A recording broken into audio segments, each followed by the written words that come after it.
సమూయేలు మొదటి గ్రంథం 4వ అధ్యాయం 21వ వచనం నుండి.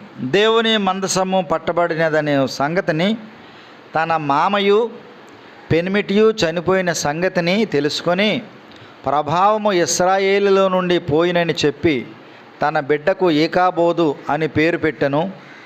దేవుని మందసము పట్టబడిపోయినందున ప్రభావము ఇశ్రాయేలీలలో నుండి చెరపట్టబడిపోయినని ఆమె చెప్పాను. ప్రార్థన చేద్దాం. పరిశుద్ధుడా, ప్రేమగల మా తండ్రి, మీకు స్తోత్రాలు స్తుతులు చెల్లిస్తున్నాం. గడిచిన వారం అంతా మీ కృప చేత మమ్మల్ని కాచి కాపాడి భద్రపరిచి కనికరించి మీ సన్నిధికి నడిపించారు. మీ సన్నిధిలో మీ మాటలు వినే భాగ్యం మాకు దయచేశారు. వాస్తవంగా మేము బలహీనతలు కలిగిన వారం అయినప్పటికీ కనికరించి మీ ప్రేమ కురిపించి మానైనా మీ కృపా కనికరం మామైన కుమ్మరించి మమ్మల్ని ఆదరిస్తూ నడిపిస్తున్నందే మీకు స్తోత్రాలు. చదవబడిన వాక్య భాగాన్ని మా కొరకు మానైన ఆశీర్వాదకరంగా ఆదరణకరంగా మీరు మాతో మాట్లాడి మాకు సహాయం దయచేయమని మా ప్రభును మా ప్రాణుభిడైన యేసుక్రీస్తును బట్టి సహాయం అడిగి వేడుకొనుచున్నాము తండ్రి, ఆమేన్. సమూయేలు మొదటి గ్రంథంలో ఇక్కడ ఒక సందర్భం చదివాం. ఈ సందర్భంలో ఏమనుంది? దేవుని మందసము పట్టబడినదను సంగతిని తన మామయు పెనిమిటియు చనిపోయిన సంగతిని తెలుసుకొని ప్రభావము ఇశ్రాయేలీల నుండి పోయినని చెప్పి తన బిడ్డకు ఈకాబోదని పేరు పెట్టెను అనే మాట చూస్తున్నాం. ఇక్కడ ఒక స్త్రీ ఉంది. ఒక స్త్రీ అనే కంటే ఒక దైవజనుడి యొక్క కోడలు, మరొక సేవకుని యొక్క లేదా యాజకుని యొక్క భార్య. ఈమె దైవజనుడైన ఏలీ గారి యొక్క కోడలు ఏమిటి? ఈ పేరు ఏలీ. ఈయన దేవుని మందిరంలో ప్రధాన యాజకుడు. ఈయనకి హోప్ని ఫినెహాస్ అని 2 కుమారులు ఉన్నారు. వారు యాజకులు అనే సంగతి మనం గత వారంలో జ్ఞాపకం చేసుకున్నాం. అందులో 2 కుమారుల్లో ఒక కుమారుని యొక్క భార్య ఈవిడి గర్భవతి అయితే ఈమె దేవుని మందసం పట్టబడే సమయానికి ఈమెకి నిండు చోళాలు, ఇంకా ఖండానికి సిద్ధంగా ఉంది. ఈమె ఖండానికి సిద్ధంగా ఉన్నప్పుడు ఈమెకు ఒక వార్త తెలిసింది. ఏమని తెలిసిందంటే దేవుని మందసం పట్టబడింది అని తెలిసింది. ఏం తెలిసిందండి? దేవుని మందసం పట్టబడింది అని తెలిసింది. అంత మాత్రమే కాదు, మీ మామగారు లేదా మీ భర్త గారు, మీ పెనిమిటి, ఇశ్రాయేలుకి ఫిలిష్తీయులకి జరిగిన యుద్ధంలో మీ ఆయన గారు కూడా చనిపోయాడు అనే సంగతి ఇవిడికి తెలిసింది. అంత మాత్రమే కాదు, మీ ఇంట్లో మీ గుమ్మంలోనే మీ మామగారు ఇక్కడే వెనకాల మెడవీరికి చనిపోయాడు అనే వార్త తెలిసింది. ఎంత చెడ్డ వార్తలు చూడండి, దుర్వార్తలు ఈమె వింది. అందులో ఏది కూడా ఆమెకి క్షేమకరమైన వార్త కాదు. అసలే నొప్పులు పడుతూ ఉంది. అసలు ఆ వార్త వినగానే ఈమెకి నొప్పులు స్టార్ట్ అయినాయి. బిడ్డను కనలేకుండా ఉంది, చాలా ఇబ్బంది పడుతూ ఉంది. అలాంటి సమయంలో ఈ వార్త తెలిసేటప్పటికి ఆమె నొప్పులు ఎక్కువయ్యి ఒక బిడ్డను కనలేక ఒక బిడ్డను కని, మా భర్త చనిపోయాడు, మా మామగారు చనిపోయాడు అని వాళ్ళని జ్ఞాపకం చేసుకుంటలేదు ఈమె. ఎవరిని జ్ఞాపకం చేసుకుంటున్నారు? దేవుని మందసాన్ని జ్ఞాపకం చేసుకుంటుంది. అది ఇక్కడ చదవబడిన వాక్య భాగంలో ప్రాముఖ్యమైన సంగతి ఏంటంటే, మన పాఠమంతా కూడా మందసం చుట్టే తిరుగుతూ ఉంటుంది. మనుషులు ముఖ్యమా, మందసం ముఖ్యమా అంటే మనుషులు ముఖ్యమే, కానీ మనుషుల కంటే మందసం మరి ప్రాముఖ్యం. మనుషులు ప్రాణం ముఖ్యమంటే మనుషుల ప్రాణం ముఖ్యమే, కానీ మనుషుల ప్రాణం కంటే మందసం ఇక్కడి నుంచి వెళ్ళిపోవడం అనే సంగతే మరి ప్రాముఖ్యం. అందుకని ఈమె సంగతి గ్రహించి నా భర్త పోయాడు కాబట్టి అని ఆమె ఆ బిడ్డకి పలానా పేరు పెట్టండి అనలా. రాహేలు కూడా తన బిడ్డను కనేటప్పుడు కన్నాక చనిపోయింది. రాహేలు యాకోబు ప్రేమించినటువంటి చిన్న భార్య. ఆమె అంటే అతనికి చాలా ఇష్టం. అయితే వీళ్ళు మార్గ మధ్యలో ఉండగా ఆమె నిండు చోళాలు అయితే ఆమె నిండు గర్భవతిగా ఉండగా నొప్పులు వచ్చినాయి. నొప్పులు వస్తే మనకు తెలియని సంగతి ఏముంది? స్త్రీలకు బిడ్డను కనడం అంటే మరణం అంచుల వరకు వెళ్ళి మళ్ళీ బ్రతకడమే, చావుని చూసి దగ్గరకంట మళ్ళీ రావడమే.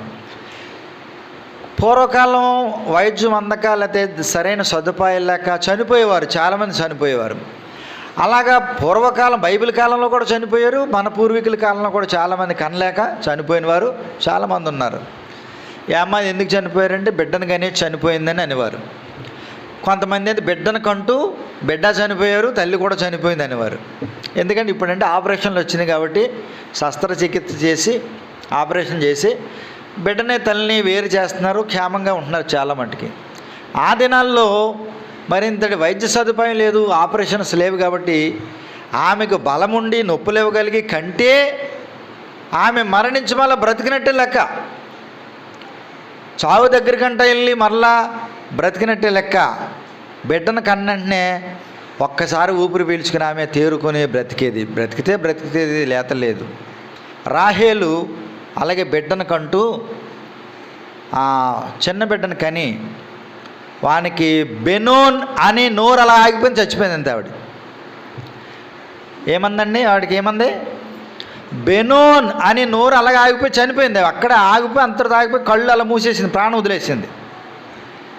దుఃఖపుత్రుడు, ఇంత దుఃఖం కలిగించాడు, నేను కంటానికి వీడికి ఇంత దుఃఖపడ్డానని వాడికి బెన్యామీన్ అని పేరు పెట్టారు అప్పుడు. కాబట్టి ఈ స్త్రీలు లేదా వీళ్ళు కంటానికి సిద్ధంగా ఉన్నవారు కనేటప్పుడు వారు బ్రతుకుతారో చనిపోతారో మనుషులు మనం గ్యారెంటీ ఇవ్వలేం. ఫినెహాసు భార్య, ఈమె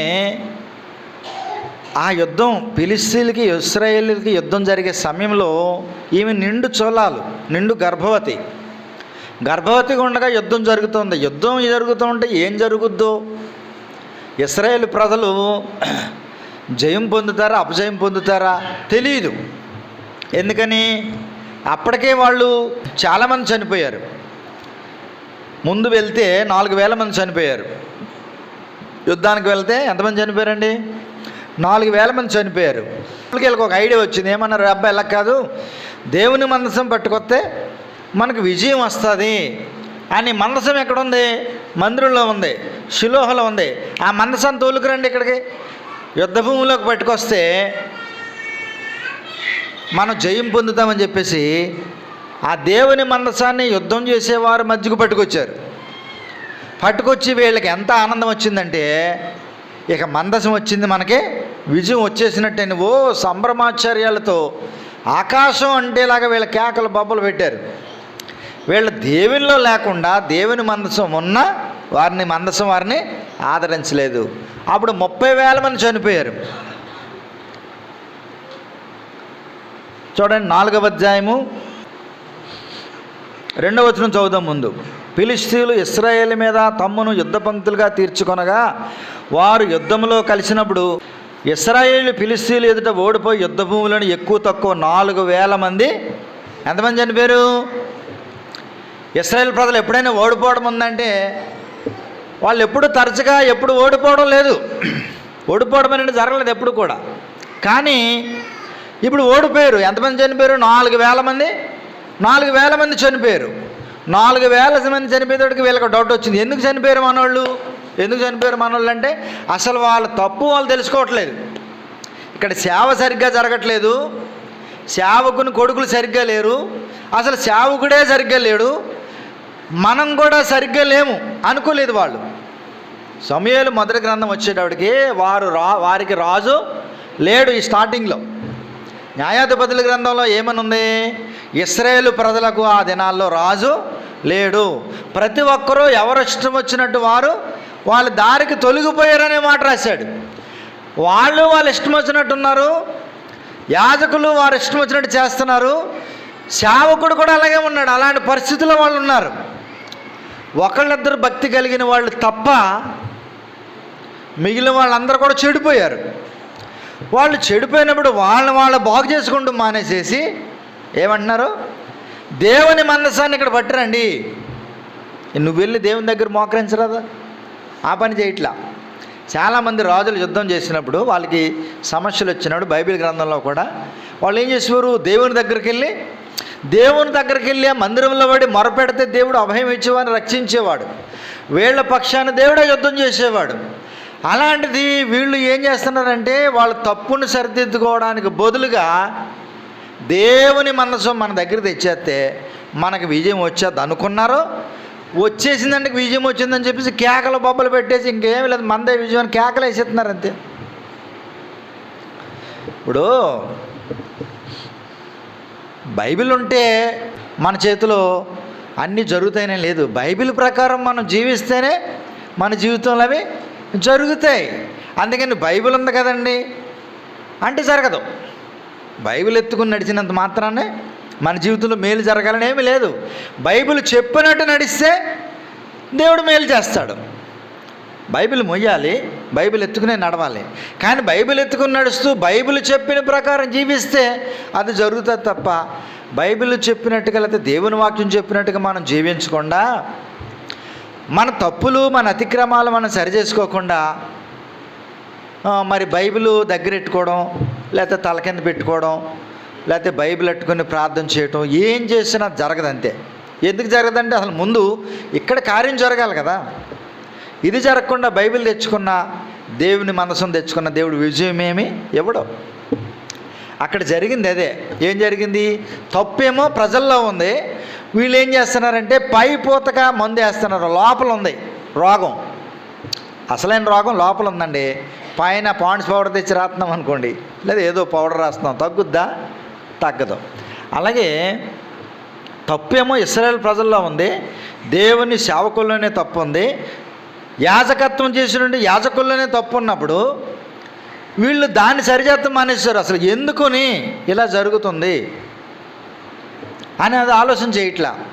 అంతకుముందు కూడా ఒకసారి హాయి దగ్గర వీళ్ళు యెహోషువ కాలంలో వీళ్ళు హాయి దగ్గర వాళ్ళు ఓడిపోయారు. ఓడిపోయినప్పుడు దేవుని సేవకుడు ఎందుకు జరిగింది అని ఆరాధించినప్పుడు ఇశ్రాయేలు ప్రజల్లో పాపం ఉందని దేవుడు చెప్పాడు. పాపం ఉందని చెప్తే ఎలా జరిగిందంటే ఎవడో చెప్పలే. అప్పుడు చీట్లు ఎత్తే ఒకడు పట్టబడ్డాడు. అప్పుడు దాకా వాళ్ళకి విజయం రాలేదు. ఈ సంగతి తెలుసు కదా వీళ్ళకి. అది న్యాయాధిపతుల గ్రంథంలో లేదా యెహోషువ కాలంలో జరిగింది కదా. మరి అలా తెలిసినప్పుడు అసలు మనం ఓడిపోతున్నామంటే అసలు మనలో తప్పు ఏమైనా జరిగిందేమని ఎవరికాళ్ళు ఆత్మవిమర్శ ఎవరు చేసుకోవట్లేదు. వీళ్ళు ఏం చేస్తున్నారంటే బైబిల్ ఎట్టుకొచ్చేయండి రా, బైబిల్ ఎట్టుకొచ్చేస్తే ఆ దెయ్యం అదే వెళ్ళిపోద్ది అని అంతటా అదే. ఎలాగెళ్ళిపోద్ది దెయ్యం? బైబిల్ చెప్పినట్టు మనం చేయకుండా దెయ్యం ఎలాగెళ్ళిపోద్ది? బైబిల్ తెచ్చి నెత్తి మీద ఎట్టి వెళ్ళిపోద్ది, నిన్ను జుట్టట్టుకుంటుంది.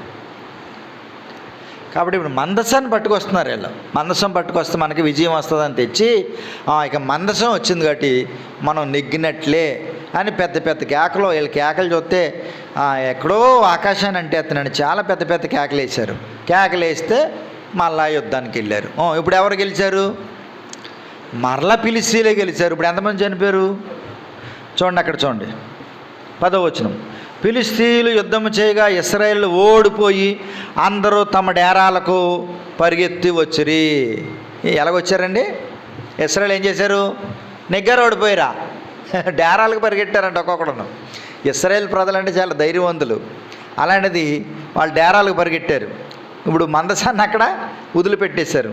చూడండి పరిగెత్తు. అప్పుడు అత్యధికమైన వధ జరిగాను. ఇశ్రాయేలీలో 30,000 కాల్బలము కూలెను. ఎంతమంది కూలిపోయారండి చూసారా? ముందు 4,000తో పోతే ఊరుకుంటే సరిపోయాను. ముందు 4,000 మంది చనిపోయారు, ఇప్పుడు 30,000 మంది చనిపోయారు. ఇప్పుడు మొత్తం ఎంత జరిగింది? 34,000 మంది చనిపోయారు ఈ యాజకులు చేసే తప్పుల వల్ల. సేవకుడు వారిని గద్దించిన కారణాన్ని బట్టి అమాయక ప్రజలు లేదా పాలిభాగస్తులైన ప్రజలు పాపములో వారికి కూడా ఒకవేళ పాలిభాగస్తులు ఉండొచ్చు. 34,000 మంది చనిపోయారు. అంత మాత్రమే కదా, ఏమని చూడండి అక్కడ. మరియు దేవుని మందసం పట్టబడెను, అది కాకను హోపుని ఫీనెహాసులను ఏలి యొక్క 2 కుమారులు హతులైరి. అంటే దేవుని యాజకత్వం చేసే యాజకులు కూడా ఆ మందసం పక్కనే కాసుకొని ఉన్నారు వాళ్ళు. అంతే, 2 చంపేశారు యాజకుల్ని. మందసాన్ని ఏం చేశారు వాళ్ళు? ఒరే ఈ మందసం అంటే వాళ్ళకి ధైర్యం వచ్చి చాలా కేకలేశారు, వాళ్ళు ఇక్కడ కేకలేతంటే కంసాలపాలెం దాకా వినపడుతున్నాయి, వీళ్ళకి ఇంత ధైర్యం ఎక్కడి నుంచి వచ్చింది? ఈ పెట్టి చూసుకుని ఈ పెట్టి పట్టుకుపోదాం అనుకున్నారు అంతే. అసలు వాళ్ళకి ధైర్యాన్ని ఇచ్చింది పెట్టి, ఈ మందసం. ఈ మందసాన్ని పట్టుకెళ్ళిపోదామని వారు ఏం చేశారు? మందసాన్ని పట్టుకెళ్ళిపోయారు. మందసాన్ని పట్టుకెళ్ళిపోయారు. ఏలీ సేవకుని యొక్క 2 కుమారులు చనిపోయారు. 30,000 మంది అక్కడికక్కడ ఆ రోజున చనిపోయారు. వాళ్ళందరూ పేర్లు రాయబడలేదు, కానీ దేవుని సేవ చేసే హోఫ్ని, ఫీనెహాసుల పేర్లు ఇక్కడ రాయబడి. వీళ్ళు చనిపోయారు. చనిపోతే ఏం జరిగింది? 12వ వచనం. ఆనాడే బెన్యామీనులలో ఒకడు యుద్ధ భూమిలో నుండి పరిగెత్తుకుని వచ్చి చినిగిన బట్టలతో తల మీద ధూళితోనూ షిలోహలో ప్రవేశించాను. అతడు వచ్చినప్పుడు ఏలీ మందస విషయమై గుండె అవిచు త్రోవ ప్రక్కన పీఠం మీద కూర్చుండి ఎదురు చూచుండెను. ఇప్పుడు బెన్యామీనులలో ఒకడు పాపం ఒగురుతూ వచ్చాడు, చినిగిపోయిన బట్టలతో పరిగెట్టుకుంటూ వచ్చి మందసం గురించి వార్తలన్నీ చెప్దామని చెప్పడానికి అతను వచ్చాడు. ఏలీకి కూడా దేని మీద ఉందంటే, నా 2 కుమారులు యుద్ధానికి వెళ్ళారు, ఎలాగున్నారని ఆ చూపుతో లేడు ఈయన. ఈయనకు కూడా ఏం ఆశ ఉందంటే, దేవుని మందసం వచ్చింది కదా, ఏం జరిగింది? అసలు మందసం వచ్చాక ఏం జరిగింది? అంతే కదా. మనం ఏదైనా ఒక ప్రాముఖ్యమైన సంఘటన అక్కడ జరిగినప్పుడు అందులో ముఖ్యమైన సంగతిని ఎత్తి మనం మాట్లాడతాం. అతను వచ్చాడు కదా, అతను వచ్చాక ఏం జరిగింది అంటాం. ఇవ్వాల్సిన కట్నం ఇచ్చేశారు కదా, కట్నం ఇచ్చాక ఏం జరిగింది అంటాం. చలాన్ పెట్టాలి కదా, చలాన్ పెట్టాక ఏం జరిగింది మాట్లాడుతున్నాడా, తేరుకున్నాడా అంటాం. అక్కడ ఇంపార్టెన్స్ దేనికి ఇస్తామంటే, ప్రాముఖ్యతగా ఏ వస్తువుకైతే ఉందో దాని గురించి మాట్లాడతాం. ఇక్కడ తన కుమారుల గురించి అడగట్లేదు ఇతను. ఏలి దేవుని మందసం గురించి, దేవుని మందసం తెచ్చేశారు బాబిళ్ళు, ఆ యుద్ధ భూమిలో పెట్టారు, ఇది ఏం జరిగిందని గుండె ఒగురుసుకుంటూ అడిగాడంట. అతను అడిగితే చూడండి, ఎదురు చూస్తున్నాడంట. ఆ మనుష్యుడు పట్టణంలోనికి వర్తమానం తేగా పట్టణస్తులందరూ కేకలు వేసిరి. గొళ్ళెమని కేకలేస్తున్నారు, నెగ్గారా ఓడిపోయారు, ఏం జరిగింది చెప్పు బాబా, రే ఒక్కడే వచ్చావు చెప్పు అని అడుగుతున్నారు. అడిగితే ఆ బెన్యామీను అతను అంటున్నాడు, ఏలీ ఆ కేకలు విని ఈ గల్లత్తు ఏమని అడుగగా ఆ మనుషుడు త్వరగా వచ్చి ఏలీతో సంగతి తెలియచెప్పాను. ఏలీ 98 ఏండ్ల వాడై ఉండెను. ఎన్ని సంవత్సరాలు ఆయనకి? 2 తక్కువ 100 సంవత్సరాలు. ఇతనికి ముసలివాడు, పెద్దవాడు అనమాట. అతనికి దృష్టి మందగించినందున అతని కళ్ళు కానరాకుండెను. అంటే కళ్ళు మందగించిని, ముసలివాడైపోయాడు, కళ్ళు కనపడట్లేదు. ఆ మనుష్యుడు అంటే ఏ మనుష్యుడు? యుద్ధ భూమిలోంచి చెనిగిన బట్టలతో పరిగెత్తుకొచ్చిన మనుష్యుడు ఏమంటున్నాడు చూడండి. యుద్ధములో నుండి వచ్చిన వాడను నేనే, నేడు యుద్ధంలో నుండి పరిగెత్తి వచ్చిందని ఏలీతో అనగా అతడు, నాయనా అక్కడ ఏమి జరిగినని అడిగాను. బాబా అవరే నువ్వు అక్కడే వచ్చావా, అక్కడ ఏం జరిగింది? యుద్ధంలో మన వాళ్ళు గెలిచారా? మందసం పట్టుకెళ్ళారు కదా, ముందంటే ఓడిపోయారు, 4,000 మంది చనిపోయారు, ఇప్పుడు ఏం జరిగింది? మందసం పట్టుకెళ్ళాక ఏం జరిగిందో చెప్పు, అక్కడ యుద్ధంలో ఏం జరిగిందని అడిగాడు. అడిగితే అతను అన్నాడు చూడండి, అందుకతడు ఇశ్రాయేలీలు ఫిలిష్తీయుల ముందర నిలవలేక పారిపోయిరి, జనులలో అనేకులు హతులైరి, హోఫ్ని ఫీనెహాసుని 2 కుమారులు మృతులైరి, మరియు దేవుని మందసము పట్టబడెను అని చెప్పాను. ఏం చెప్పాడండి? వరుసగా చెప్పాడు అంతే. అతను ఒక సీరియల్ ప్రకారం చెప్పుకుంటూ వచ్చాడు, కింద నుంచి చెప్పుకుంటూ వచ్చాడు. హఠాత్తుగా సీరియస్ మ్యాటర్ ముందు చెప్పలేదు. ఇక్కడ అన్నిటికన్నా సీరియస్ మ్యాటర్ ఏంటి? మందసం. అన్నిటికన్నా సీరియస్ మ్యాటర్ ఏంటి? మందసం. జాయిగా చెప్పుకుంటూ వచ్చాడు, అయ్యా ఆ యుద్ధ భూమిలోంచి పరిగెట్టుకుని వచ్చిన వాడిని నేనే.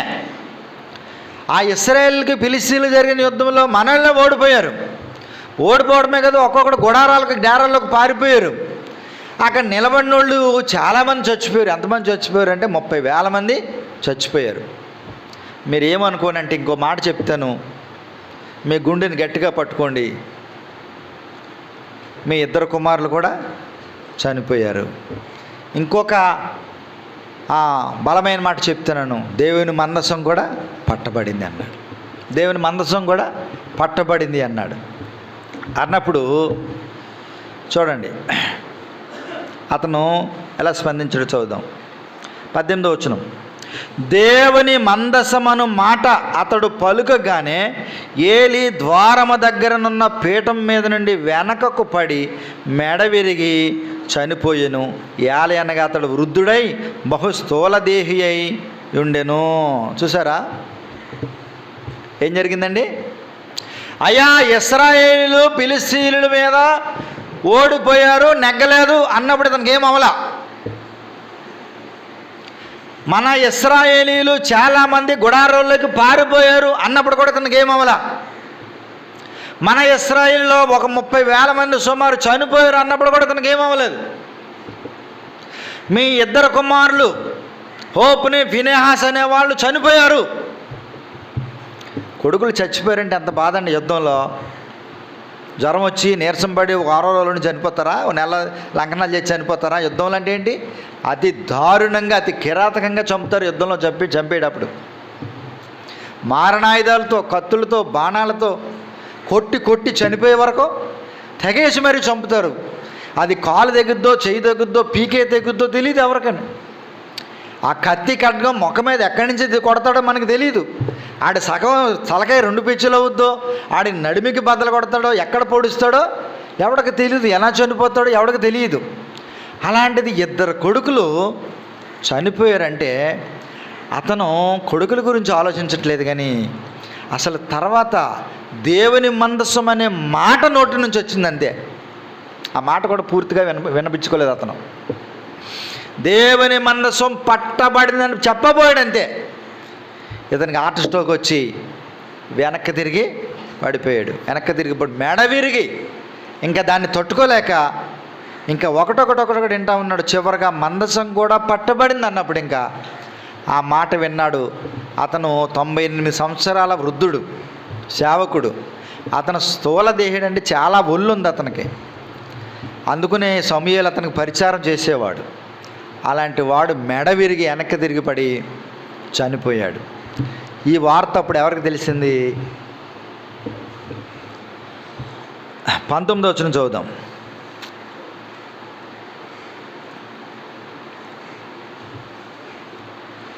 ఏలీ కోడలకు ఫినెహాసు భార్యకు అప్పటికి గర్భము కలిగి కనుప్రొద్దురాలై ఉండగా దేవుని యొక్క మందసము పట్టబడిననియు తన మామయు తన పెనిమిటియు చనిపోయిననియు ఆమె విని నొప్పులు తగిలి మోకాళ్ళ మీద కృంగి ప్రసవమాయెను. చూడండి, ఈమె ఫినెహాసు భార్య. హోప్ని ఫినెహాసులు కదా ఏలీ కుమారులు. ఈమె ఫినెహాసు భార్య. ఈమెకి అప్పటికి నిండు చోళాలు. వార్త ఎప్పుడైతే విందో ఆ టెన్షన్కి ఈమె నొప్పులు మొదలెట్టేసినాయి. కనుప్రొద్దురాలు అంటే కంటానికి సిద్ధంగా ఉంది, కానీ ఆ వార్త ఎప్పుడైతుందో బలమైన నొప్పులు ఈమెకు వచ్చినాయి. వచ్చి కండానికి శక్తి లేక ఆ వార్తని తట్టుకోలేక ఈమె మోకాళ్ళ మీద కృంగి ఒక బిడ్డని ప్రసవించింది. చూడండి ఏమని చదివాం? దేవుని యొక్క మందసం పట్టబడిననియు తన మామయు తన పెనిమిటియు చనిపోయిననియు ఆమె విని నొప్పులు తగిలి మోకాళ్ళ మీద కృంగి ప్రసవమాయెను. ఆమె మృతునొందుచుండగా దగ్గర నిలిచిన స్త్రీలు ఆమెతో, భయపడవద్దు, కుమారుని కంటివని ప్రత్యుత్తరం ఇక లక్ష్య పెట్టకి ఉండినదై. మనిషి ఎప్పుడైతే బిడ్డను కందో ఆమె పై ప్రాణం పైనే పోతుంది, కళ్ళు తేలగలేసింది. వాళ్ళకి అర్థమైపోయింది ఈమె ఇంక చచ్చిపోతూ ఉంది, ఇంక చచ్చిపోద్ది. ఈమెను చంపింది కనలేక చనిపోవడం కాదు. ఆ వార్త, ఏ వార్త అయితే మందసం పట్టబడిందనే వార్త ఉందో ఆ వార్తే మనిషిని చచ్చిపోయేలాగా, అంటే అంతటి కఠినమైన వార్త అది. చాలామంది చూడండి, బిడ్డలు కానీ ఎవరైనా బాగా దగ్గరగా ఉన్నవాళ్ళు చనిపోయినప్పుడు ఆ వార్త వాళ్ళకి వెంటనే చెప్పరు. ఎందుకు చెప్పరు? చెప్పారనుకోండి, వెళ్ళడానికి ముందు వీళ్ళే చనిపోతారు. మొన్న మధ్యన ఎక్కడ విన్నాం, తల్లి చనిపోయిందనే వార్త బిడ్డనో, బిడ్డ చనిపోయిందనే వార్త తల్లినో, ఆమె కూడా చనిపోయారంట వెంటనే. ఇక వార్త విని తట్టుకోలేమండి. వార్త అలాంటి కఠినమైన వార్త విన్నప్పుడు ఒంట్లో బాధ కంటే వార్త మన గుండెను ఇంకా ఎక్కువ మరి బాధపరుస్తుంది అంతే. అందుకనే మీకు నాలాంటి వాళ్ళకి హార్ట్ స్ట్రోక్ ఉన్న వాళ్ళకి ఏంటి వార్తలు సడన్గా వినే వార్తలు చెప్పొద్దు అంటారు. ఎందుకని? వార్త ఒకసారి అంటే ఇంకంతే, అక్కడితో టా అనమాట. కంగారికి గుండె వేగం కొట్టుకుని ప్రాణం వదిలేస్తారు. ఈమె కంఠం కూడా వెళ్ళకుండా దేవుని మందసం పట్టబడింది అనే వార్త వినే తట్టుకోలేక ఈమె ఏం చేసింది? చనిపోవడానికి సిద్ధంగా ఉంది. ఇంకా దేవుని మందసం పట్టబడిందంటే ఇంకా మన ప్రజల పని, దేవుని ప్రజల పని అయిపోయినట్టే. నా భర్తకు ఎన్నిసార్లు చెప్పినా దేవుని సేవ ఇలా చేయొద్దని ఎన్నిసార్లు చెప్పినా హెచ్చరించిన వినలే. మా మావయ్య గారు సైతం వాళ్ళని సరిగ్గా భయం చెప్పలే. దేవుని ప్రజలు ఇలా నాశనం అయిపోతున్నారు. దేవుని మందసం పట్టబడింది, ఇప్పుడు వీడి కుమారుడు పుట్టాడు, అసలు ఏంటి అని ఆమె ఆలోచనలో ఉండి ఒక్క మాట కూడా చెప్పకుండా అలాగే ఉంది. వాళ్ళు అంటున్నారు, పాపం ధైర్యం చెప్తున్నారు, అమ్మా ఏం భయపడకు, ధైర్యంగా ఉండు అని వాళ్ళు ధైర్యం చెప్తున్నారు. చూడండి, ఆమె మృతు నుండుచుండగా దగ్గర నిల్చున్న స్త్రీలు ఆమెతో భయపడవద్దు, కుమారుని కంటివనిరు కానీ ఆమె ప్రత్యుత్తరం ఇయ్యక లక్ష్య పెట్టకి ఉండినదై. ఇప్పుడు కొడుకు పుట్టాడండి, ఎవరికైనా సంతోషమా కాదా? ప్రసవించినప్పుడు స్త్రీలకు అనుభవమే. ప్రసవించినప్పుడు వాళ్ళ ఎన్ని నొప్పులు పడతారో ఆ బాధ అంతా మర్చిపోయి ఆ బిడ్డను పక్కన పడుకోబెట్టగానే అలాగ చూస్తూనే ఉంటారు. వీళ్ళకి సెలైన్ బాటిల్ ఎక్కుతూనే ఉంటే కన్ను అలాగేసి అది కప్పవే అంటారు వాళ్ళ అమ్మని, తల్లిని. అంటే పిల్లోడు మామతో ఏమంటారు తెలుసా? కన్న తల్లి ఉంటుంది కదా, వాళ్ళ తల్లి ఉంటుంది కదా, అలా చూస్తే ఆడికి ఈగలాడుతాను కప్పవే అంటుంది. ఇవి పక్కన సెలైన్ ఎక్కుతూనే ఉంటుంది అని ఇలా దగ్గరలాగు అని చెయ్యి అలా వేసుకుని ఆడి తడుపుతూనే ఉంటుంది. అంటే చూపు ఎవరి మీద ఉంటుంది? మరి ఇన్ని నొప్పులు ఎలా పడతారు, ఎంత బాధపడతారు. అవసరకి ఆపరేషన్ చేసినా కానీ ఆ బాధ అంతా పక్కన పెట్టి వాటిని మర్చిపోయి బిడ్డ వైపే వారి చూపు ఉంటుంది. కానీ ఈమె బిడ్డ వైపు కాదు, దేవుని మందసం వైపు ఈమె ఆలోచనలు ఉన్నాయి. అందుకని బిడ్డ గురించి వారు ఎంత చెప్పి కుమారుని కన్నామన్నా కానీ ఆమె ఏమి ప్రత్యుత్తరం ఇవ్వట్లేదు. ప్రత్యుత్తరం ఇవ్వట్లే. కుమారుని కంటే సుఖమేంటి? దేవుని మందసం పట్టబడిందనే బాధ నాలో ఎక్కువైంది. తర్వాత చదువుతున్నాను చూడండి, 21వ వచనం. దేవుని మందసము పట్టబడినదని సంగతి విని తన మామయు పెనిమిటి చనిపోయిన సంగతి తెలుసుకొని ప్రభావము ఇశ్రాయేలులో నుండి పోయినని చెప్పి తన బిడ్డకు ఏకాబోద్ అని పేరు పెట్టును. ఏకాబోద్ అనే పేరు పెట్టిందంట. ఏకాబోద్ అంటే అర్థం ఏంటండి? ప్రభావము పోయింది. కొడుకు చనిపోయాడు, ఏలీ గారి కొడుకు నా భర్త, కాబట్టి వీడికి నా భర్త పేరు కానీ లేకపోతే మా మావయ్య గారి పేరు కానీ పెట్టండి అంటలా. దేవుని ప్రజల్లో నుంచి దేవుని మందసమైనటువంటి ఆ నిబంధన మందసం వెళ్ళిపోయింది కాబట్టి దేవుని ప్రజల్లో ఉన్న ప్రభావమే పోయింది అని మందసానికి ఈమె ప్రాముఖ్యతనిస్తుంది, ఇంపార్టెన్స్ ఇస్తుంది తప్ప తన భర్తకు కానీ నా భర్త చనిపోయాడు ఆ పేరు పెట్టండి అని కానీ, నా మామగారు చనిపోయాడు ఆ పేరు పెట్టండి అని కానీ ఆ పేరు చెప్పట్లా. వీడికి ఏకాబోద్ అనే పేరు పెట్టండి, లేకపోతే పేరు పెట్టి ఆమె చనిపోయినట్లుగా చూస్తున్నాం. కాబట్టి దేవుని మందసానికి వారు అంత ప్రాముఖ్యతనిచ్చేవారు. ఆమె మామగారిని కానీ కుమారులు కానీ మరెవరిని పట్టించుకోవాలా. కానీ దేవుని మందసం పట్టబడింది, ఇంకా మనలోంచి దేవుని యొక్క ప్రభావం వెళ్ళిపోయిందనే బాధపడింది తప్ప ఆమె ఏమాత్రం తన మామకు కానీ తన పెనిమిటికి కానీ ప్రాముఖ్యతనివ్వలే. తన ప్రాణానికి కూడా ఆమె ప్రాముఖ్యతనిచ్చుకోలేదు. చనిపోయింది ఆమె అప్పుడు. దేవుని మందసము ప్రభావము గలది. దేవుని మందసం ఎలాంటిదండి? ప్రభావము గలది. అది ప్రభావంతో కూడుకున్నది, అది మహిమ గలది, అది శక్తి కలిగినటువంటి మందస్సం. అది ఈ మందస్సాన్ని యెహోషువకు అప్పగించినప్పుడు, మోషే అప్పగించినప్పుడు యెహోషువ కూడా చాలా అద్భుతమైన కార్యాలు ఆ మందసం ద్వారా జరిగించాడు. చాలా ప్రభావం చూపించింది. వాళ్ళు కూడా మందసాలకి చాలా ప్రాముఖ్యతనిచ్చేవారు. ఈ మందసము చేయబడినప్పుడు దీన్ని బెసలేలు అనే ఆయన చేశాడు. ఆయన పేరేంటండి? బెసలేలు. మంచి శిల్పకారుడు అనమాట. అలాంటి పేరు ఎవరు పెట్టుకోలేదు మన బిడ్డలో, పెట్టండి. బెసలేలు అనేటువంటి అతను ఈ మందసాన్ని చేశాడు. మందసమే కాదు, వస్తువులు మందిరానికి కావలసిన, ప్రత్యక్ష గుడారానికి కావలసిన వస్తువులన్నీ కూడా అతనే చేశాడు ఎక్కువగా. చేసిన తర్వాత ఈ మందసం 40 సంవత్సరాలు ఎక్కడ తిరిగింది? మోషే ఇశ్రాయేలు జనాంగాల మధ్య 40 సంవత్సరాలు అరణ్యంలోనే తిరిగింది. అరణ్యంలో తిరిగిన తర్వాత దేవుడు అన్నాడు, మోషే మరి నువ్వు చచ్చిపోతావు కాబట్టి, నీ నోటంట కాండాని మాట వచ్చింది కాబట్టి నువ్వు చచ్చిపోతావు కాబట్టి ఇదిగో ఒకసారి యోర్దాను అవతల ఉంది, ఆ దేశాన్ని ఒకసారి చూడు అన్నాడు. చూశాడు. చూసావు కదా, కళ్ళతో చూస్తూ అందులో మాత్రం అడుగు పెట్టవు. మరి నీ బాధ్యత నేను నీ తర్వాత నీ పరిచారకుడైనటువంటి యెహోషువకు నేను ఆ బాధ్యతను అప్పగిస్తున్నాను అన్నాడు.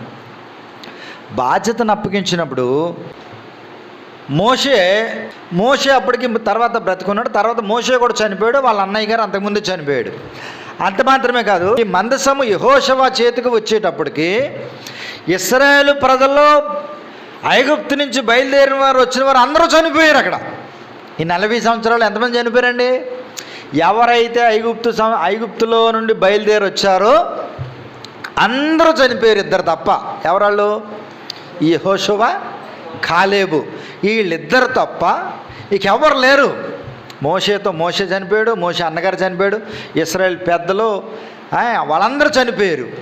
అయితే వాళ్ళు చనిపోయారు, కానీ ఈ 40 సంవత్సరాల ప్రయాణంలో వీరికి పుట్టిన బిడ్డలు ఉంటారు కదా, ఈ బిడ్డలు యెహోషువ కాలానికి వచ్చేటప్పటికి వీళ్ళు ఎదిగేటప్పటికి అప్పుడు దేవుడు అన్నాడు యెహోషువను పిలిచి, యెహోషువ వెళ్ళరా, ఎందుకు జడుస్తున్నావు, ఎందుకు భయపడుతున్నావు, ఎందుకు అధైర్యంగా నువ్వు ఉంటున్నావు? మీ గురువుగారు మోషే చనిపోయాడని బాధగా ఉందా? మీ గురువుగారు మోషేకి ఎలాగ నేను తోడుగా ఉన్నానో నీకు కూడా నేను అలాగే తోడుగా ఉంటాను. నీకు అదే సహాయాన్ని నేను అందిస్తాను. నువ్వు వెనకాడకు, జడవద్దు. నీకు 3 దినాల ప్రయాణం ఉంది, ఆహారం సిద్ధం చేసుకో, నువ్వు బలపరుచుకో, నీ జనాంగాన్ని బలపరచు అని యెహోషువకి బాధ్యతలు అప్పగించినప్పుడు యెహోషువ బయలుదేరి వెళ్తున్నప్పుడు అతడికి మొట్టమొదటి ఎదురైన అనుభవం ఏంటంటే యోర్దాను అనేటువంటి నది ఎదురైంది.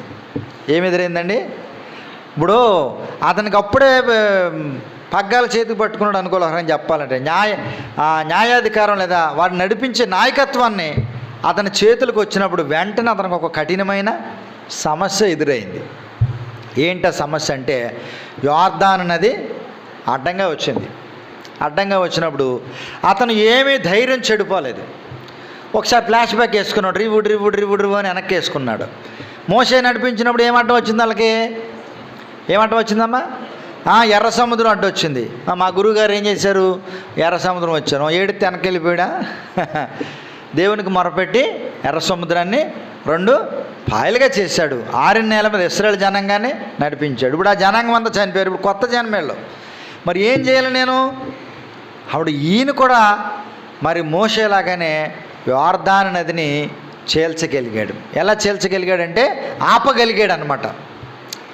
ఆ నది చదువుదామా? యెహోషువ గ్రంథంలో ఉంటుంది, చూడండి. యెహోషువ గ్రంథం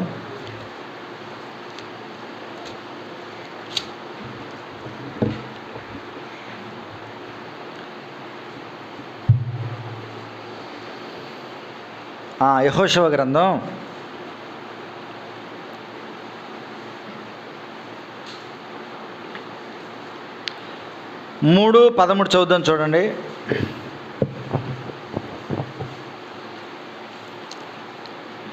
3:13 సర్వలోక నాదుడకు యెహోవా నిబంధన మందసమును మోయు యాజకుల అరికాళ్ళు యోర్దాను నీళ్లను ముట్టగానే యోర్దాను నీళ్లు అనగా ఎగువ నుండి పారు నీళ్లు ఆపబడి ఏకరాశిగా నిలుచును. ఎవరు చెప్తున్నారు ఈ మాట? ఎవరు చెప్తున్నారండి? యెహోషువ చెప్తున్నాడు ఈ మాట. మందసాన్ని చూడండి. యెహోవా ఏమన్నాడు? సర్వలోకనాథుడగు యెహోవా నిబంధన మందసము. మందసం చుట్టే ఇశ్రాయేలు ప్రజలందరూ వారి ఏకాగ్రత, వారి మనస్సు, వారి హృదయము దాని చుట్టే ఉండేది. బైబిల్ కొత్త నిబంధనలో ఒక మాట రాశాడు, నీ డబ్బు ఎక్కడ ఉంటుందో నీ మనసు అక్కడే ఉంటుందన్నాడు, లేదా నీ హృదయం అక్కడే ఉంటుందన్నాడు. మన దగ్గర డబ్బులు లేవు, ఎవరో ₹1,00,000 దాయమని ఇచ్చారు, బీరువాలో పెట్టమని దాచాం. నైట్ నిద్ర పడద్దా? మన మనసు అంతా ఎక్కడ ఉంటుంది? అక్కడే ఉంటుంది, అక్కడే ఉంటుంది. జీవిమాలు ఓపెన్ చేశారు, కొత్త బట్టలు తెచ్చుకున్నాం, ఆదివారం కట్టుకుందాం అనుకున్నాం, పెట్టాం బీరువాలో. మన మనసంతా ఎక్కడ తిరుగుద్ది? ఈ బట్టల చుట్టూ, జీవిమాలకి ఏం బట్టలు చూసాం అట్ల చుట్టూ తిరుగుతుంటుంది. మన మనసంతా అక్కడే తిరుగుద్ది. అవి ఎప్పుడు కట్టుకుంటామా అంతే కదా. ఇప్పుడు కాసు బంగారం కొని తెచ్చి పెట్టుకుంది, కానీ లేవే పండగ అన్నాడు అనుకో, పెట్టుకునే వరకు మీ మనసు ఎక్కడ ఉంటుంది? అంతే. తెచ్చిన కుక్కర్ ఓపెన్ చేయకపోయినా మనసు ఎక్కడ ఉంటుంది? కుక్కర్ చుట్టే తిరుగుతుంది. పొయ్యి కూడా చిరాగ్గా మంటెడతాం, కర్రలు తోయిపోయి పొయ్యిని గెంటేస్తాం అంతే, అదరికి ఎన్నాళ్ళు ఇట్లతోటి గ్యాస్ పొయ్యి కొనవాడిని. కాబట్టి ఇశ్రాయేలు ప్రజలకి వారి మనసు అంతా ఎక్కడుండేదంటే మందసం చుట్టే ఉండేది. వారు మందసాన్ని మోసారనే మాట రాశాడు ఇక్కడ. మందసం అనగా దేవుని యొక్క వాక్యము. మనం మోయడానికి ఇష్టపడాలి దేవుని యొక్క గ్రంథాన్ని. బైబిల్ పట్టుకోవడానికి చాలామంది సిగ్గుపడుతున్నారు.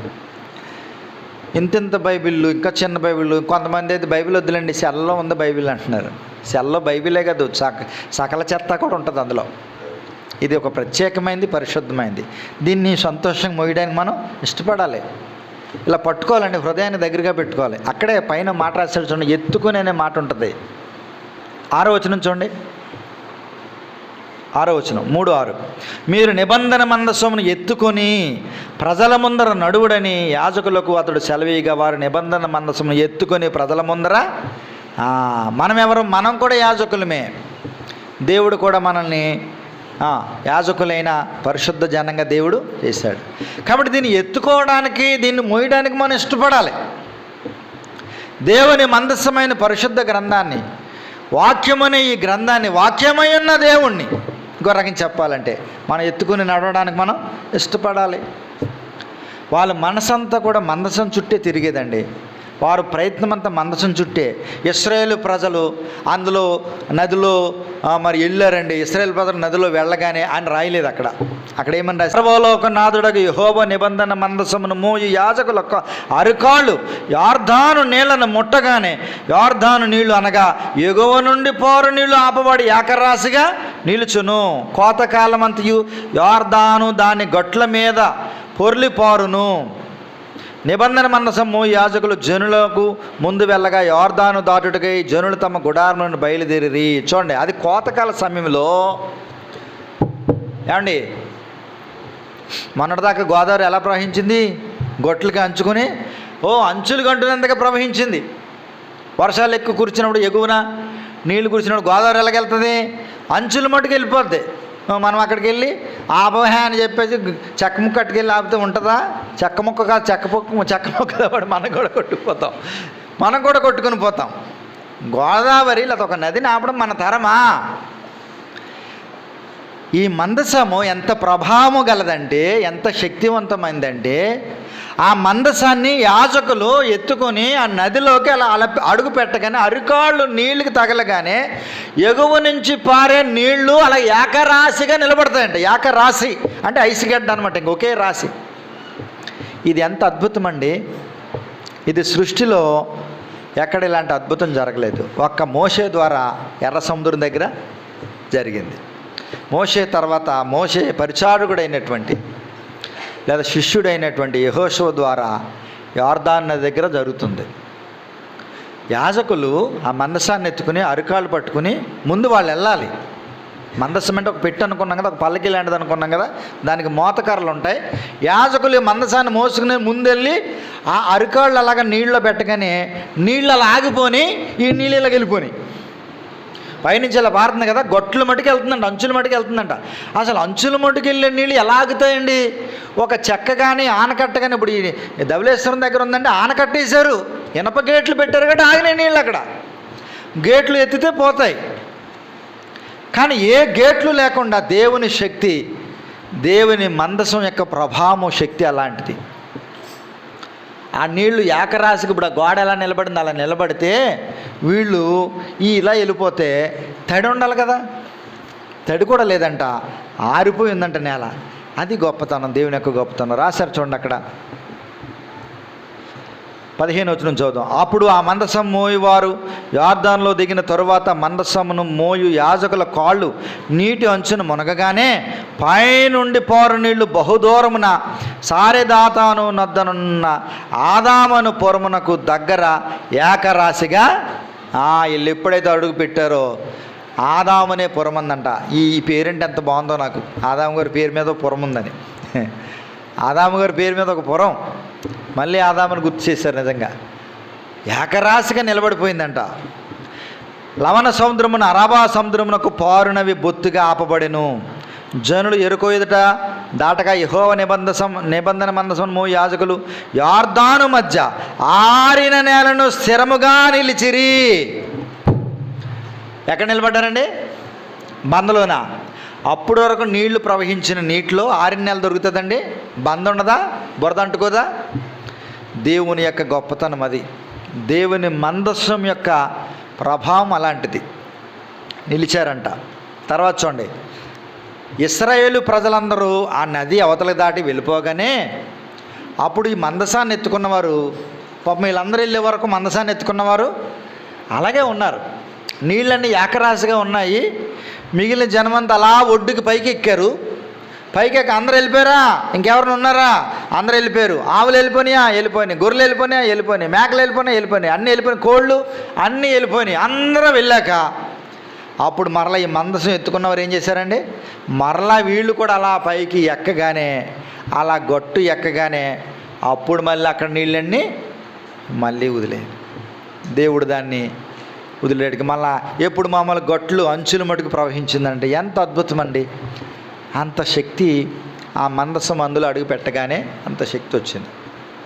వీళ్ళు ఎరుకో పట్టణానికి వెళ్ళగానే ఆ యొర్దాను దాటారు. యొర్దాను అనగా అర్థం ఏంటి? మరణం. ఆ మరణాన్ని దాటాలంటే మందసం వారికి ఆ మరణాన్ని ఆపింది.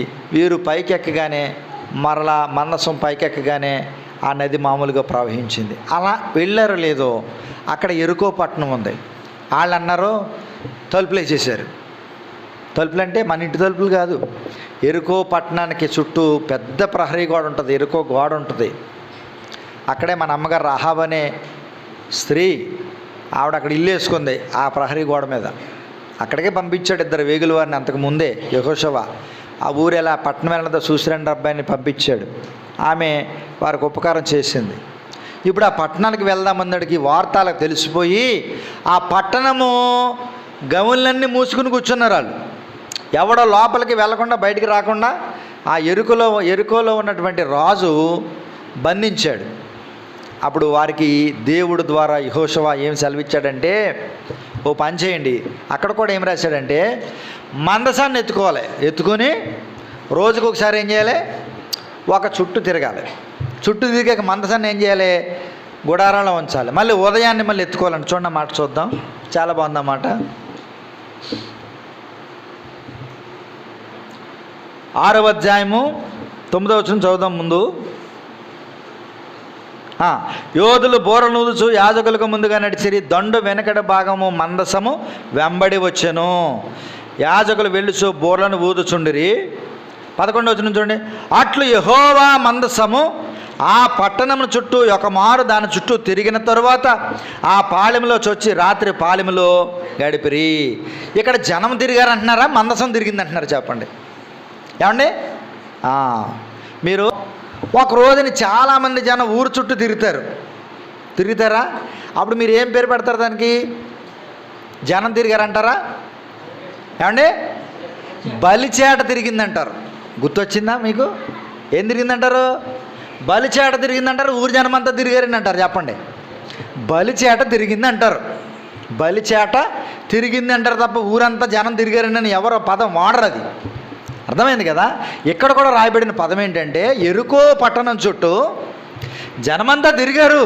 యాజకులు ఎత్తుకున్నారు, యోధులు నడిచారు, జనం నడిచారు, అన్నీ జరిగినాయి. కానీ ఇక్కడ రాయబడిన మాట ఏంటి? మళ్ళీ 11 వచ్చిన మళ్ళీ చదువుతాం.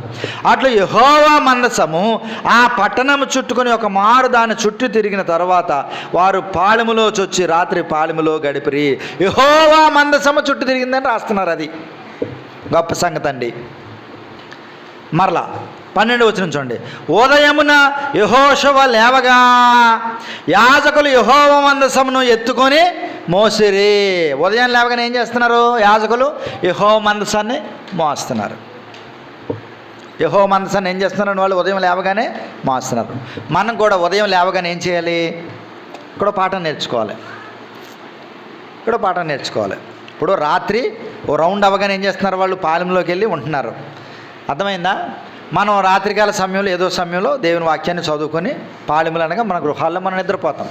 మళ్ళీ వీళ్ళు ఉదయం లేవగానే ఏం చేస్తున్నారు? మళ్ళా మందసాన్ని ఎత్తుకుంటున్నారు, అంతే, మోస్తున్నారు. మనం ఉదయం లేవగానే మరలా ఏం చేయాలి? దేవుని యొక్క మందసాన్ని, దేవుని వాక్యాన్ని ఒకసారి చదువుకోవాలి.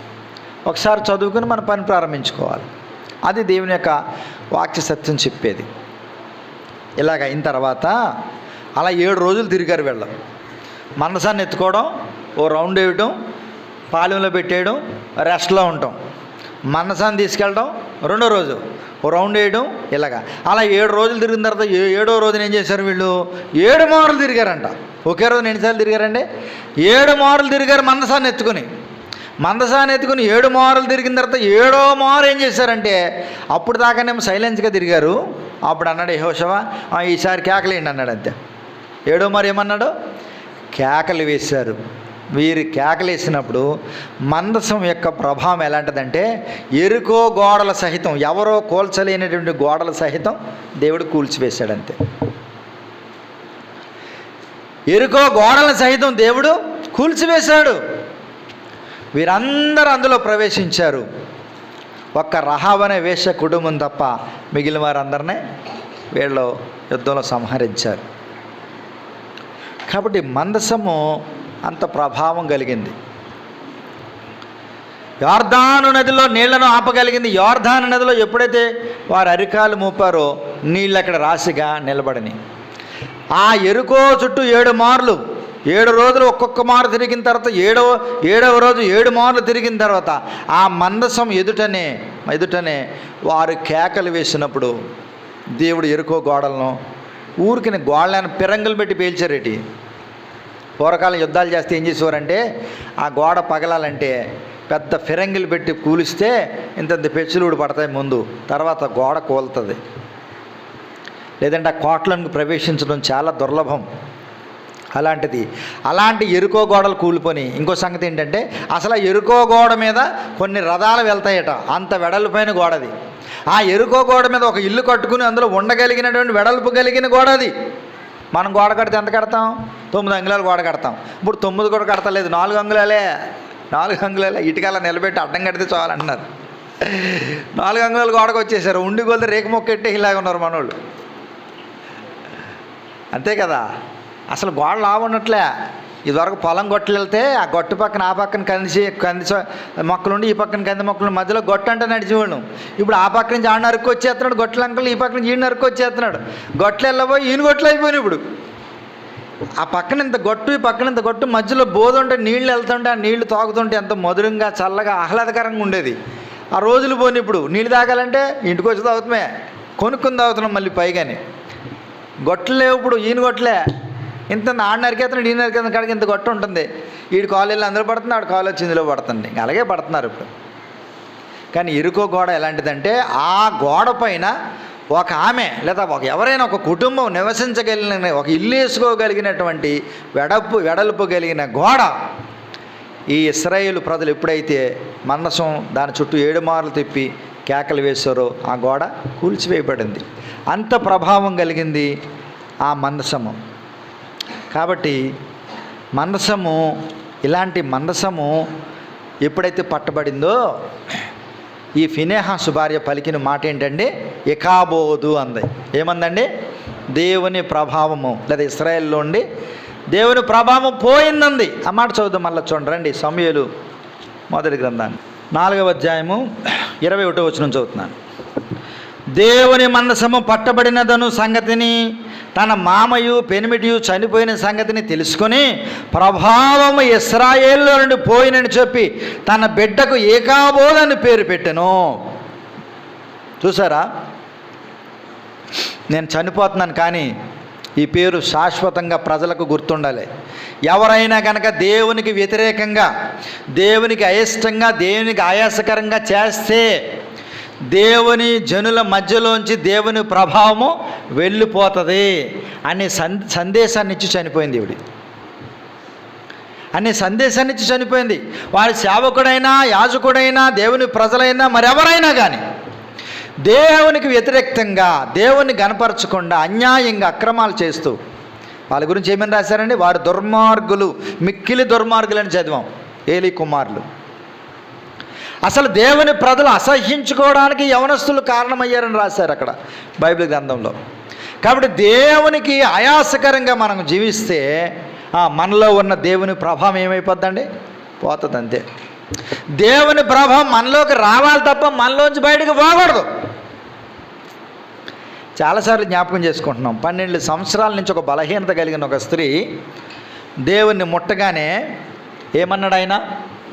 నాలో నుండి ప్రభావము బయలువెడలేంది. ఎవరో నన్ను ముట్టుకున్నది ఎవరని అడిగాడు. చూడండి, ఆ మాట చదివి ముగిద్దాం. చూడండి, మార్కు సువార్త 5వ అధ్యాయం 30వ వచనం చదువుదాం. వెంటనే యేసు తనలో నుండి ప్రభావము బయలు వెళ్ళనని తనలో తాను గ్రహించి జనసమూహము వైపు తిరిగి, నా వస్త్రం ముట్టినది ఎవరైనా అడుగగా, ఆయన శిష్యులు, జనసమూహము నీ మీద పడుచున్నట్టు చూచున్నావే, నన్ను ముట్టినది ఎవడని అడుగుచున్నావా అనిరి. చూడండి, యేసుక్రీస్తు ప్రభు దగ్గరికి చాలామంది ఉన్నారు, చుట్టూ చాలామంది ఉన్నారు, ఆయన మీద పడుతున్నారు. కానీ 12 సంవత్సరాల నుంచి ఒక బలహీనత కలిగిన స్త్రీ, ఆమె యొక్క విశ్వాసం ఏంటి? ఇన్ని హాస్పిటల్ తిరిగాను, ఇన్ని మందులు వాడాను, ఇంత ఖర్చు చేశాను, నాకు ఉన్నదంతా ఖర్చు చేసుకున్నాను, కానీ నా రోగం తగ్గలేదు, కానీ నేను ఆయన వస్త్రపు చెంగు ముడితే చాలు నేను బాగుపడతానని అనుకున్నప్పుడు మందసమయ్యన్న యేసుక్రీస్తుని ఆమె ముట్టుకోవడానికి ఇష్టపడి వెనక నుండి వచ్చి ఏం చేసిందండి? ఆయన వస్త్రపు చెంగు అలా ముట్టుకుంది. ఇప్పుడు ఏమి వచ్చింది ఈమెలోకి? ఆయన నుండి ఏమొచ్చిందండి? ప్రభావము ఈమెలోకి వచ్చింది. అంతే కదా, ఆయన చెప్పింది అదే కదా. ఆయనకు అర్థమైపోయింది. చాలామంది చుట్టూ ఉన్నారు, చాలామంది తగులుతూ ఉండొచ్చు, కానీ ఒకరిలోకి ఆయన ప్రభావం బయటికి వెళ్ళింది. ఈయనకి ఎలా తెలిసింది? ఇప్పుడు ఒక వ్యక్తికి మనం బ్లడ్ ఇస్తున్నాం అనుకోండి, బ్లడ్ ఇచ్చేసిన తర్వాత మనకు ఎంతో కొంత మనం బ్లడ్ ఇస్తాం. 500 గ్రాములు 1000 గ్రాములు ఇస్తాం, అంతకుమించి ఇవ్వలేండి. ఎత్తే ముందు ఈడైపోతాడు కదా. ఇచ్చినప్పుడు ఏమవుద్ది? కొంత నీరసం వస్తుంది. వెంటనే వాడికి గ్లూకోజ్, ఒక గ్లాసు, ఒక యాపిల్కాయ చేతిలో పెట్టి జాగ్రత్త బాబు తింటా ఉండు, మళ్ళీ కొత్త రక్తం పుడుతుందో ఇంక కంగారు పడకని చెప్తారు. కానీ రక్తం ఇచ్చినప్పుడు ఏమవుద్ది? నాలోంచి కొంత రక్తం తగ్గిందని నీరసం అతను తెలుస్తుంది కదా. అలాగే దేవుడు, ప్రభావం కలిగిన దేవుడు, ఆయనలో ఉన్నటువంటి చిన్న అంశం ప్రభావం ఏం చేసింది? ఆయన నుంచి బయటికి వెళ్ళగానే ఆయనకు అర్థమైపోయింది. ఎవరో విశ్వాసంతో నన్ను ముట్టుకున్నారు, నాలోంచి ప్రభావం బయటికి వెళ్ళింది. ఎవరని అడిగాడు. వాళ్ళందరూ అప్పుడు ఏమన్నారు? ఇదేంటి బాబా, నీ మీద ఇంతమంది పడుతున్నారు, ఇంత జనంలో ఎవరని మేమేం చెప్పమన్నప్పుడు ఈమె ధైర్యంగా ముందుకొచ్చి చెప్పింది. ఏమని చూడండి. అప్పుడు ఆ స్త్రీ తనకు జరిగినది ఎరిగి భయపడి వణుకుచూ వచ్చి ఆయన ఎదుట సాగిలపడి తన సంగతి అంతయు ఆయనతో చెప్పెను. భయపడింది. ఎవరో నాలోంచి ప్రభావం వెళ్ళిందని, ప్రభావం వచ్చింది, ఈమె రక్తధార కట్టడిపోయింది. ఆయన ప్రభావంతోనే అక్కడ ఆ నీళ్ళధార ఆగిపోయింది. యోర్దాను నది నీళ్ళంతా ఆపింది ఆయన ప్రభావం కలిగిన మందసం అది. ఇక్కడ కూడా ఈమె రక్తధార ఎప్పుడైతే కట్టడిందో ఈమెకి అర్థమైపోయింది. ఆయనలోంచి ప్రభావం వచ్చినట్టు ఆయనకి అర్థమైంది. ఆ ప్రభావం రాగానే ఈమెలో స్వస్థత జరిగినట్టు, రక్తధార ఆగినట్టు ఈమెకి అర్థమైపోయింది. కానీ భయపడింది. ఈయన అడుగుతున్నారు అని భయపడి ఏమంటుంది చూడండి. భయపడి వణుకుచూ వచ్చి ఆయన ఎదుట సాగిలపడి, దేవుని దగ్గర ఇది ఉండాలండి, మనం వినయ విధేయతలు కలిగి ఉండి వణుకుచూ వచ్చి ఆయన ఎదుట సాగిలపడి తన సంగతి అంతయో ఆయనతో చెప్పాను. ఏం చెప్పింది? అయ్యా, నేను 12 సంవత్సరాల నుంచి బాధపడుతున్నాను, నేను తిరగని చోటు లేదు, నేను వెళ్ళని హాస్పిటల్ లేదు, ఎండీల దగ్గరికే వెళ్ళాను, ఎన్నో రక్త పరీక్షలు చేయించాను, ఎన్నో మందులు వాడాను, నా డబ్బులంతా ఖర్చు చేశాను, ఎన్నో టౌన్లు తిరిగాను, కానీ ఎక్కడ నాకు పని అవ్వలేదు, వైద్యుల చేత అన్నీ చేయించుకున్నాను, కానీ అయితే చిన్న పని మాత్రం అనుకున్న నా మనసులో ఎక్కడ తిరిగినా నాకు అవ్వదు, కానీ ప్రభావం కలిగిన దేవుడు నిన్ను ముట్టుకుంటే చాలు నాకు స్వస్థత వస్తుందని మనసులో అనుకుని, అయ్యా నేనే మీ వస్త్రపు చెంగుని వెనక నుంచి ముట్టుకున్నానండి, ముందు నుంచి ముట్టుకునే ధైర్యం నాకు లేక. వస్త్రపు జంగ ఎందుకు ముట్టుకున్నావు, నాలో కాస్త పంచదార నీలోకి వచ్చేసింది అన్నాడు ఏంటి ఆయన. మనమైతే అంటాం ఎవడరా ఇందులో ముంచి పట్టుకెళ్ళిపోయాడు అంటాం. మనమైతే కుండీలో నీళ్ళని పట్టిపోతున్నారు, బకెట్ ముంచుకుంటేనే మనం కంగారు పడిపోతాం. బకెట్ నీళ్ళు మాకు వద్దేటని దెబ్బలాడేస్తుంది మనం. ఆయన ఏమి కంగారు పడలేదు. ఆయన అన్నాడు చూడండి, కుమారి నీ విశ్వాసము నిన్ను స్వస్థపరిచెను, సమాధానము గలదానమే పొమ్ము, నీ బాధ నివారణ అయి నీకు స్వస్థత కలుగును గాకని ఆమెతో చెప్పాను. కాబట్టి ఆమె విశ్వాసమే ఆమెను స్వస్థపరిచింది. ఆమె విశ్వాసమే దేవునిలో ఉన్న ప్రభావాన్ని ఆమెలోకి ప్రవహించడానికి కారణమైంది. వస్త్రపు చెంగులోంచి ప్రభావం ఎలాగెళ్తుందండి చెప్పండి? వస్త్రపు చెంగులోంచి ప్రభావం ఎలాగెళ్తుంది? శరీరం అంటే అనుకోవచ్చు, ఇప్పుడు చలాని బాటిల్ ఏంటంటే ఈ నుంచి సూదానికి పెడతారు, పెట్టినప్పుడు వెళ్తుంది అనుకోవచ్చు. పోనీ శరీరం ముట్టుకుంటే పోనీ ఏమైనా కరెంట్ షాక్లాగా ఏ చూపిస్తున్నారు కదా, పోనీ అలాగే వెళ్ళింది అనుకోవచ్చు. వస్త్రపు చెంగు ద్వారా ప్రభావం వెళ్తుందా? వెళ్తుంది. నీలో విశ్వాసం ఉంటే అంతే. మనలో విశ్వాసం ఉంటే ప్రభావం వస్తుంది, మనం స్వస్థపరుస్తుంది అంతే. ఇంకా కాబట్టి దేవుని ప్రభావం మనలోకి రావాలి తప్ప మనలోంచి దేవుని ప్రభావం బయటికి పోకూడదు. ఫినెహాసు భార్య అదే బాధపడింది, చనిపోతూ ఇశ్రాయేల్లోంచి దేవుని ప్రభావం వెళ్ళిపోయింది. నాయన ఇంక మీరు ఎలా బ్రతుకుతారా బాబు అని చెప్పింది ఒక సందేశం అంతే. క్రొత్త నిబంధనలు ఏమేమని చెప్తుందంటే మీరు విశ్వాసంతో అడగండి, దేవుని ప్రభావం మీలోకి వస్తుంది. కాబట్టి మందసం పట్టబడిందనే సంగతి విన్నప్పుడు ఆమె దేవుని ప్రభావము వెళ్ళిపోయింది అంతే. కాబట్టి ప్రభావం కలిగిన మందసం ఆయన మందసం. మొన్న ఏం మాట నేర్చుకున్నాం? బల సూచకమైన మందసం అనే మాట నేర్చుకున్నాం. ఈరోజు ఒక మాట నేర్చుకుందాం, ఆయన మందసము, ప్రభావం కలిగిన మందసము. దీనిలోని ప్రభావం మనలోకి రావాలి తప్ప, పరిశుద్ధత మనలోకి రావాలి తప్ప మనలోంచి వెళ్ళిపోకూడదు అంతే. దేవుడు బయటికి వెళ్ళిపోకూడదు, దెయ్యం బయటికి వెళ్ళాలి. దేవుడు మనలోకి వస్తే దెయ్యం బయటికి వెళ్తుంది, దేవుడిని బయటికి పంపిస్తే దెయ్యం మనలోకి వస్తుంది. ఈ సత్యాన్ని గ్రహించాలి.